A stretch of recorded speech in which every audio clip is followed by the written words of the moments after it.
wanta gaarii kan godhan dubartoonni baay'een jiru. Dubaroon Maariyaam garuu hunduma isaanii ni caalti. Kitaaba fakkeenyaa boqonnaa 31 lakkoofsa 29.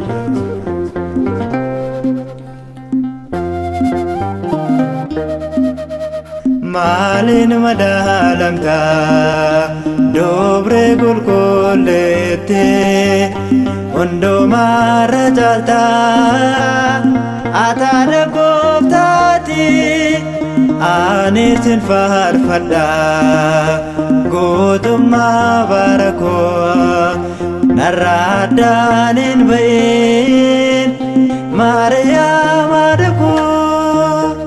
Maalin madaalamta dobre qulqulleette hundumarra caalta ataadha gooftaati ani sin faarfadha guutummaa bara koo narra addaan hin ba'in Maariyaam haadha koo.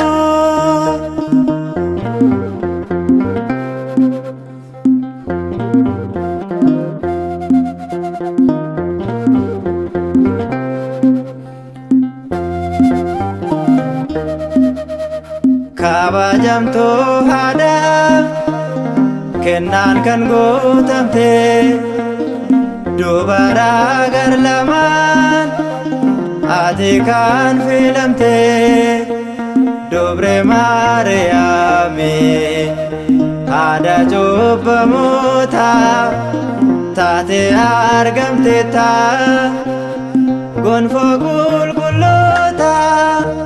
Maalin madaalamta dobre qulqulleette hundumarra caalta ataadha gooftaati ani sin faarfadha guutummaa bara koo narra addaan hin ba'in Maariyaam haadha koo.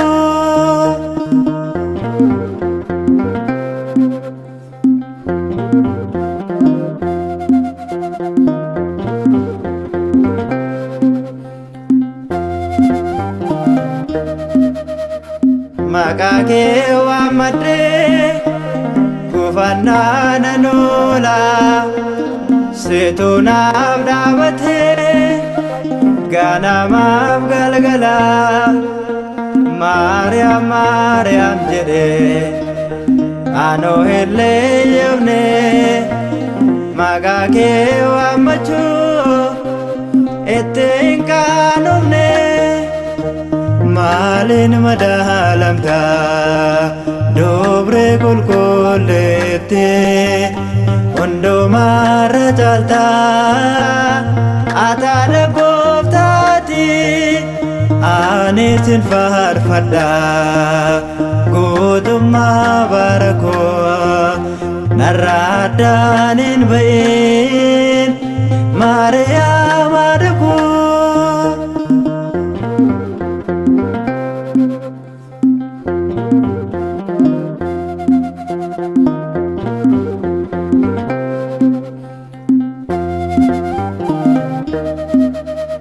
Ati naaf dhaabannaan si faana bu'eera ilma kee naaf kadhu qofaa koo ta'eera eebba kee naaf ergee Maariyaam harmee koo bara koo hundumaa naaf eebbisa dafuu. Maalin madaalamta dobre qulqulleette hundumarra caalta ataadha gooftaati ani sin faarfadha guutummaa bara koo narra addaan hin ba'in Maariyaam haadha koo.